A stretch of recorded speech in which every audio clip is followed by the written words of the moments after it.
వేసుకున్నాక ఉల్లిపాయ ముద్ద నీరు పక్కన పెట్టుకున్నానండి. మటన ఉల్లిపాయ ముద్ద పక్కన పెట్టుకున్నానండి. ఇప్పుడు ఉల్లిపాయ ముద్ద వేసుకుంటానండి. ఇందులోని ఒక వేసి వేసుకొని ఉల్లిపాయ ముద్ద వేసుకుంటున్నానండి.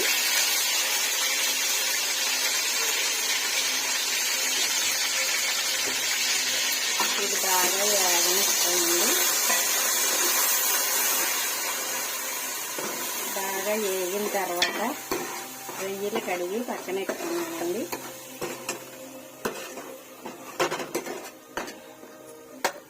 ఇది బాగా వేగాలండి.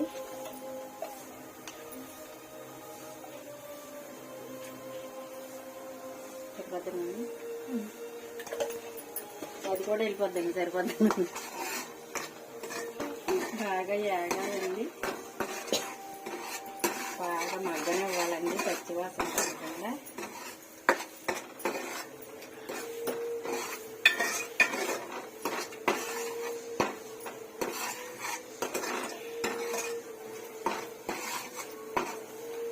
బాగా ఇలా మగ్గిన తర్వాత అండి ఈ కడిగి పెట్టుకున్న రొయ్యలు వేసుకుంటున్నానండి. ఇందులోని పచ్చి రొయ్యలు అంటే మాకు బాగా ఫేమస్ అండి, చాలా ఇష్టం అండి మా ఇంట్లో. రొయ్యలు బాగా ఇలా మగ్గనివ్వాలండి. ఒక 5 నిమిషాలు మగ్గిన తర్వాత అండి కొంచెం పసుపు వేసుకుంటున్నానండి.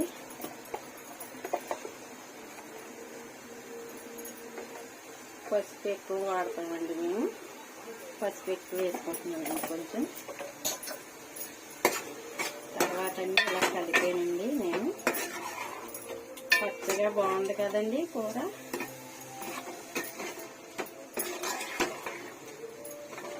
తర్వాత అండి ఇప్పుడు కారం వేసుకుంటున్నానండి.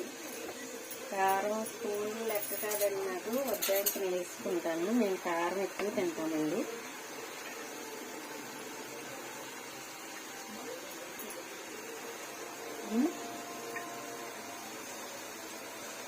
మూడు చెంచాలు కారం వేసానండి.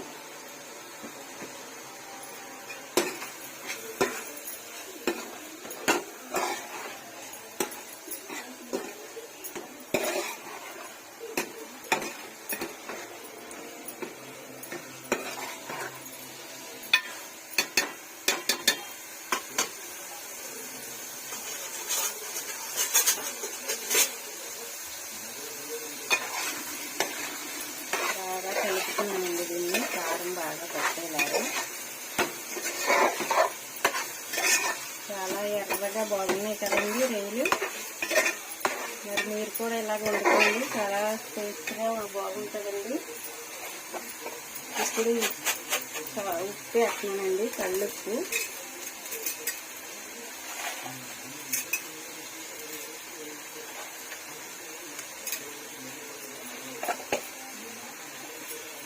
కల్లుప్పు వేసిన తర్వాత ఇలా కలుపుతున్నానండి.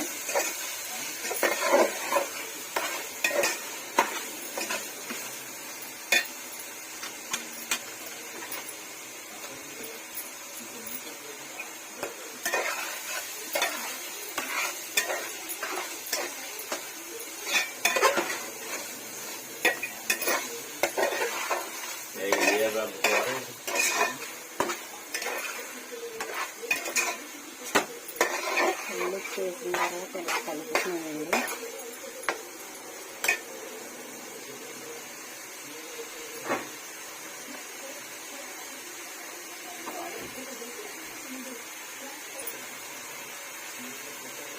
అల్లం పేస్ట్ అండి వేసుకుంటున్నానండి తగినంత.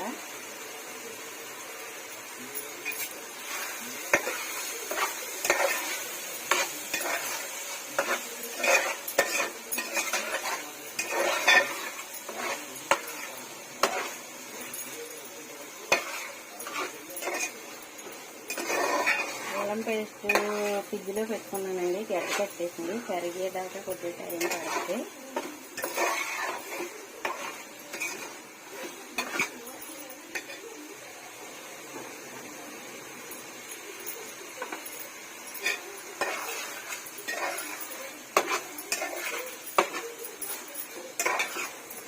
నీళ్లు పోసుకుంటున్నానండి, ఉడకాలి కదండి మరి నీళ్ళు.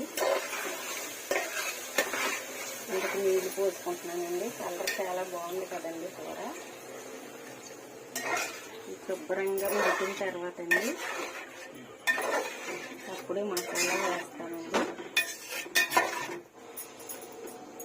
మీకు ఏమైనా నచ్చితే మీరు కూడా ఇలాగ వండుకోండి. టేస్ట్ ఎలాగుంటుందో ఒకసారి చూడండి. ఒక లైక్ కొట్టండి, మర్చిపోకండి. చూసి ఎలాగుందో టేస్ట్ ఒక లైక్ కొట్టండి. టేస్ట్ అంటే మీకు రాదనుకోండి, కలర్ని బట్టి టేస్ట్ కూడా తెలిసిపోద్దండి. చాలా బాగుందండి, చాలా టేస్ట్గా ఉంది, టేస్ట్ బాగుంది. ఇది కొంచెం ఉడికాక మసాలా వేస్తానండి. అంతవరకు ఉడకనివ్వండి. మీరు విరామం తీసుకుంటే తినండి. ఉడుకుతుందండి కూర.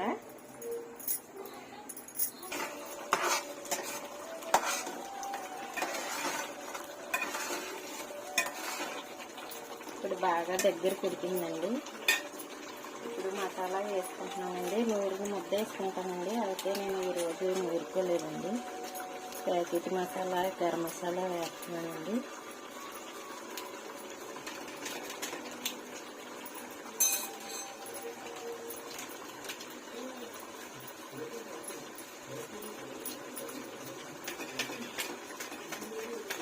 గరం మసాలా వేసానండి.